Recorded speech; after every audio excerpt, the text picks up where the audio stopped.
ritrovati all'ultima edizione della mattina del TG Flash di New Sicilia. Tornata elettorale amministrativa ieri in 3 comuni della Sicilia, a Partinico in provincia di Palermo e Pietrorao, il nuovo sindaco.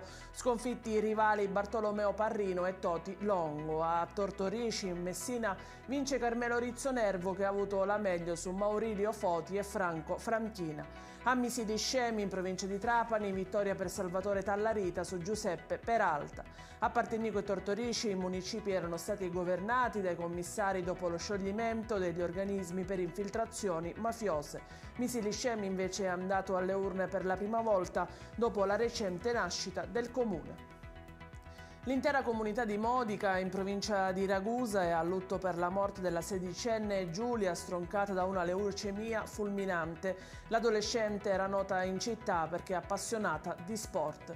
Chi la conosceva la descrive come una ragazza piena di energia e sempre solare.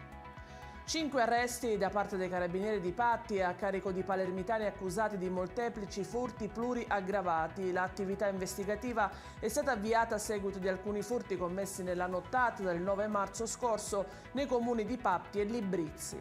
I 5 soggetti si sono resi responsabili a vario titolo e in concorso tra loro di 24 furti di catalizzatori di scarico di autovetture e in taluni casi di alcuni oggetti personali e utensili da lavoro presenti nelle autovetture da loro individuate, oltre a quello di una motosega.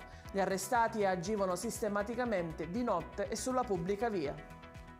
Effettuato un sequestro di gasolio con punto di infiammabilità eccessivamente basso, rinvenuto in un distributore stradale di carburanti posizionato all'interno di un centro abitato del Trapanese.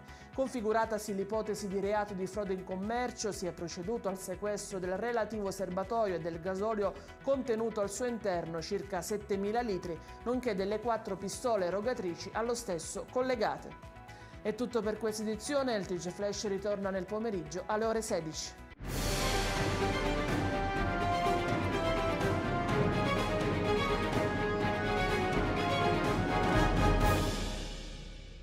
Procar, centro assistenza autorizzato BMW e Mini, adesso anche BMW Motorrad, via George Marshall 7, Mister Bianco, Catania.